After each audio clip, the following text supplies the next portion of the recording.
আমি একটা মেয়ে হয়ে বলতেছি, ছেলেরা আসলেই অনেক বেশি ভালোবাসে। কেউ মানুক বা না মানুক, আমি এই কথাটা মানি। এটা একটা আপুর গল্প। আপু আমাকে বলছিল, আমি যখন ইন্টার ফার্স্ট ইয়ারে পড়ি, একটা ছেলে আমার পিছনে সব সময় ঘুরঘুর করতো। আমি যেখানেই যেতাম ও ঠিক আমার পিছনেই থাকতো। আমরা একই মহল্লাতে থাকতাম। সেই ছোটবেলা থেকে আমি ওকে দেখতেছি। একটু জেদে, তবে কোনো মিথ্যা নেই ওর ভিতরে। ফলচাতুরি এসব কিছুই বুঝে না, আর অনেক চাপা স্বভাবের একজন মানুষ। কষ্ট হলেও মুখ থেকে কোনো কথা বের করে না। ওই যে একটা কথা আছে না, বুক ফাটে তো মুখ ফুটে না। এমনকি আমি যখন ওকে দাঁড় করাই বলতাম, কিছু বলবেন, ও বলতো না কিছু না। একদিন আমি ওকে প্রপোজ করলাম আর বললাম, আপনাকে দিয়ে কিছু হবে না, আমি সারাটা জীবন আপনার সাথে থাকতে চাই, আপনার বউ হতে চাই আমি।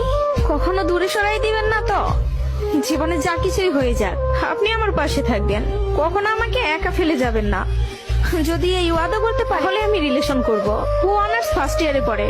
ও বলল, জীবনে যা কিছুই হয়ে যাক, আমি তোমাকে কখনো ছাড়বো না।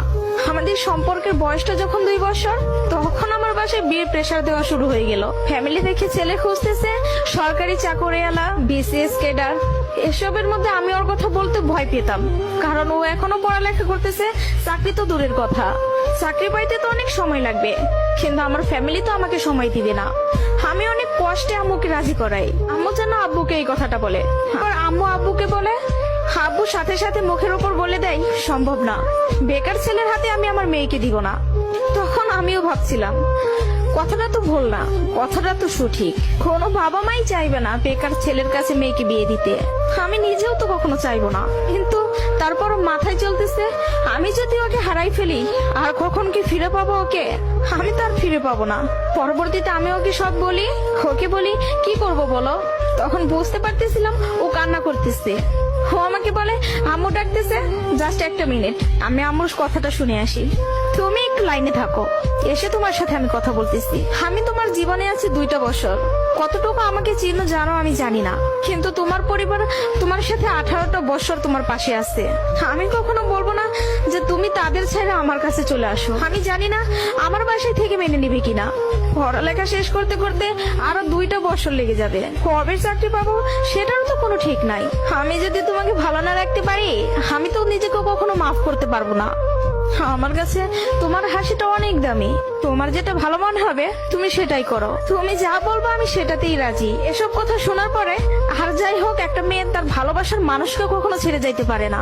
আমি তখন একটা জিনিসই ভাবতেছিলাম, জীবনটা তো ছোট, আর আমি আমার এই ভালোবাসার মানুষটাকে হারাই ফেললে আমি নিজেই সারা জীবন আফসোস করব। এরকম কোনো ছেলে আর আমাকে ভালোবাসতে পারবে না, আমি ওকে ছাড়তে পারবো না। আমি বাসায় আবারও বুঝাই, তারা বুঝে না।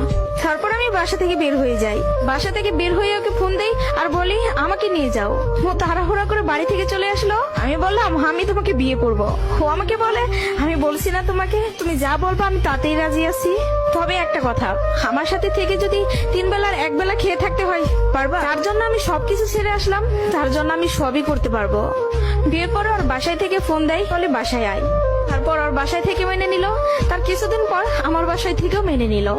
ভালোবাসার জায়গা থেকে যদি বলি, প্রিয় মানুষটাকে নিজের করে পাওয়ার মধ্যে অন্যরকম একটা সুখ কাজ করে, যে সুখটা কখনোই টাকা দিয়ে কেনা যাবে না। আর যদি বলি প্রিয় মানুষটার কথা, আমি ভুল মানুষকে ভালোবাসি নাই, আমার মানুষটা সঠিক ছিল। সেই মানুষটা আমাকে বিন্দু পরিমাণে কষ্ট দেয় নাই। আমি সবসময় একটা কথা বলি, ভালোবাসা সুন্দর যদি মানুষটা সঠিক হয়। প্রিয় মানুষটা যখন নিজের হয়ে যায়, তখন এতটা শান্তি অনুভব হয়, তা হয়তো বলে বোঝানো যাবে না। সুখে থাকতে, ভালো থাকতে টাকা পয়সার আমূল প্রয়োজন পড়ে না, যদি ভালোবাসার মানুষটা পাশে থাকে। কাউকে ধরলে হাতটা শক্ত করে ধরবেন, যেন দিন শেষে সব সময় আপনার পাশে থাকে।